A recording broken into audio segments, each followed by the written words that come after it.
우리나라 무역 수지가 지난 2월 기준 12개월 연속 적자를 기록했습니다. 12개월 넘는 무역 적자는 1995년 1월부터 외환위기 발생 반년 전인 1997년 5월까지 연속으로 적자를 낸 이후 25년여 만에 처음입니다. 문제는 적자를 기록했어도 꾸준히 성장하면 기회가 왔을 때 반등의 가능성이라도 기대할 수 있는데 수출 역시 지난 2월 1년 전보다 7.5%나 줄면서 5개월 연속 마이너스를 기록했습니다. 5개월 연속 수출이 감소세를 보인 건 코로나19 확산 초기인 2020년 3월부터 8월 이후 처음 있는 일입니다. 이에 따라 무역 수지 적자가 장기화될 경우 경상 수지 악화는 물론 그로 인한 대외 신인도 하락, 환율 상승 등 일련의 문제가 더 발생할 가능성도 배제할 수 없습니다. 실제 무역협회가 제시한 무역수지 적자 행진의 비관적 시나리오 결말은 말 그대로 참혹합니다. 이 시나리오에 따르면 우리나라는 올해 약 770억 달러의 무역 적자를 기록합니다. 이는 지난해 기록했던 사상 최대 무역 적자인 472억 달러보다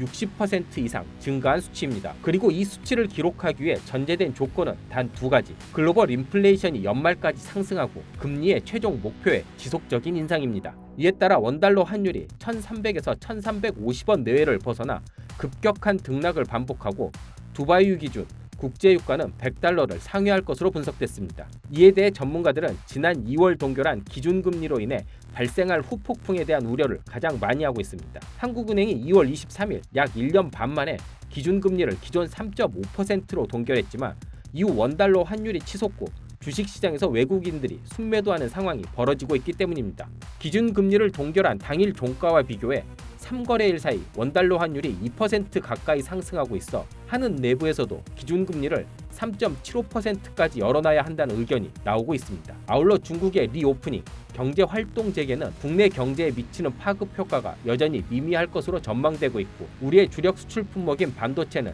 40%대로 수출을 급감을 보이며 이미 협회 추정치 15% 감소를 넘어섰습니다. 비관적 시나리오에 한 발짝 다가서는 분위기인데 최악의 상황을 가정하고 다양한 해결책 마련이 중요해 보입니다.